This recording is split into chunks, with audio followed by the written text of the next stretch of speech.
4월 7일자 더 브루글로벌 뉴스에 따르면 러시아 국영에너지 회사 노바텍이 야말 LNG 프로젝트 후속으로 추진하는 아틱 LNG-2 개발 사업에 투입될 쉐빙 LNG 운반선 신조 발주가 임박했다고 합니다.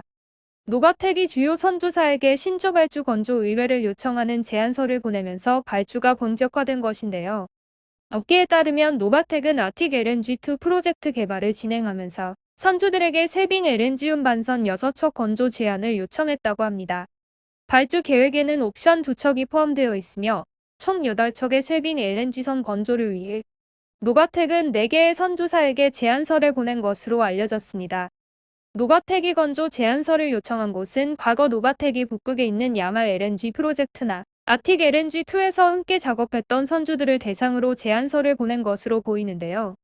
러시아 최대 해운사 소브콤플로트와 중국 호스코에운 LNG, 캐나다 TK, 일본 MOL 그리고 그리스 다이나가스 등이 유력한 것 같습니다. 노바텍은 이번 선주사 제안에 비교적 빠른 응답을 요청하고 있으며 신조선 납기일을 2023년 이후로 모색하고 있다고 하니 설계와 건조 기간을 감안하면 발주를 빨리 서둘러야 하는 상황인 듯합니다. 노바텍의 제안서를 받고 선주사가 선정이 되면 건조사 후보 물망에 오른 삼성중공업과 대우조선해양의 수주가 기대되는데요. 그 밖에는 중국 후동중화 조선소와 러시아 자국의 찌베즈다 조선소도 거론되고 있습니다. 그러나 자국 조선소인 찌베즈다에 이미 LNG 운반선 15척의 슬롯을 예약해 둔 상태라 추가 건조 의뢰가 어렵다고 판단하여 해외 조선소로 눈을 돌린 것 같습니다. 이 15척 또한 삼성중공업에서 모든 블록을 만들어 러시아 찌베즈다 조선소로 보내어 선박을 완성하게 되어 있다고 이전 영상에서 말씀드렸었지요. 이런 이유로 삼성중공업은 이번 발주분에도 수주를 기대하고 있습니다. 대우조선해양 역시 이미 1차 야말 프로젝트에서 15척의 쉐빙 LNG선 전량을 수주한 경험이 있어 기술력을 바탕으로 추가 수주를 기대하고 있습니다. 중국과 러시아가 아닌 한국의 두 조선소의 수주 소식을 기대해 보도록 하겠습니다. 이와 더불어 오늘은 러시아 북극에 쉐빙 LNG선이 투입되는 북극 전략에 대해 좀 더 말씀드리겠습니다. 최근 한국과 러시아 간 수교 30주년을 계기로 북극협력 2.0 시대를 여는 새로운 북극 전략을 수립해야 한다는 의견이 제기됐습니다. 한국해양수산개발원은 보고서를 통해 러시아 정부가 이전의 북극 정책과 차별화된 실용적인 북극 전략을 새롭게 추진할 것이라고 하는데요. 극동개발과 신동방 정책과 연계해 아시아 국가들과의 협력도 강화하는 방향으로 실용적인 전략이 수립되고 있다고 분석했습니다. KMI에 따르면 러시아는 북극 항로 법률 제정, 자원 인프라 개발, 대규모 투자 계획 등 전방위적인 북극 전략을 전개하고 있습니다. 특히 북극 지역 내 항로 및 자원 개발에 적극 추진하며 괄목할 만한 성과를 이뤘습니다. 러시아 북극 항로의 물동량은 지난 2016년 748만 톤을 기록한 이후 2017년 처음으로 1000만 톤을 돌파하더니 2018년 1968만 톤, 2019년 3150만 톤을 거쳐 3년 만에 4배 이상 증가했습니다. KMI는 우리나라가 쉐빙 LNG선 건조 분야를 제외하고는 한러 간 실질적인 협력 성과가 중국과 일본에 비해 상대적으로 저조하다고 지적했습니다. 특히 우리나라도 중국과 일본의 사례처럼 선 지분 투자, 후 연계 사업 진출 모델 적용을 고려할 필요가 있다고 강조했는데요. 중국은 러시아 야말 LNG와 북극 LNG 투사업 지분 투자를 통해 해운, 조선, 물류 등에서 적극적으로 러시아와 협력을 추진하고 있습니다.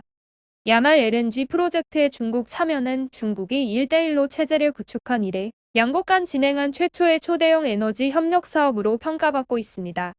이렇게 중국은 야말 LNG와 북극 LNG2 사업에 각각 지분 29.9%와 20%로 참여하고 있습니다.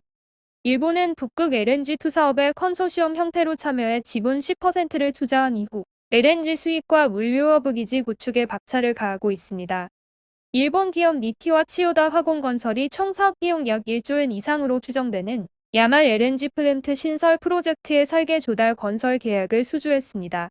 그 이전에는 미쓰이물산과 일본 석유천연가스 금속광물자원기구가 북극 LNG2 프로젝트의 사업 주체인 북극 LNG2에 총 3천억 엔을 출자해 일본 최초로 러시아 북극권 LNG 개발권을 획득한 바 있습니다. 하지만 우리나라는 지난 2018년 야말 LNG 사업 참여 협력을 위해 러시아 노바텍과 업무협약을 체결한 바 있지만 북극 LNG2 사업을 포함해 실질적인 참여는 이뤄지고 있지 않은 실정입니다. KMI는 우리나라와 달리 중국과 일본은 러시아 LNG 사업에 적극 나서고 있다며 해운물류, 허브기지 건설, 기자재 수출 등 에너지 사업과 연계한 사업에도 적극 진출하고 있다고 전했습니다. 이어 러시아는 야말 LNG, 북극 LNG2 사업의 성공을 바탕으로 북극 LNG3, 북극 LNG1 사업을 연이어 진행할 것으로 계획을 세우고 있어 우리나라의 참여를 긍정적으로 검토할 필요가 있다고 말했습니다. 러시아는 2035 러시아 연방 에너지 전략 수정안을 발표해 개발과 대외 수출 중심으로 한 에너지 분야의 중장기적 전략을 구체화시켰습니다. 특히 유럽으로 가는 가스 수출 의존도를 줄이고 동북아 시장으로 에너지 수출 규모를 키웠는데요. 아시아 태평양 국가 LNG 수출 비중은 2035년까지 50%로 확대한다는 전략으로 LNG 생산은 2018년 대비 2024년까지 최대 3.4배, 2035년까지 최대 7.4배까지 늘어날 계획입니다. 오늘 뉴스 기사의 쇠빙 LNG선 외에도 북극 사업에 우리나라 기업들이 많이 참여할 수 있도록 국가적 차원에서 적극적인 지원이 이루어졌으면 하는 바람입니다. 오늘의 영상은 여기서 마치겠습니다. 유익한 영상이 되셨다면 구독과 좋아요, 그리고 알람 설정 부탁드립니다. 감사합니다.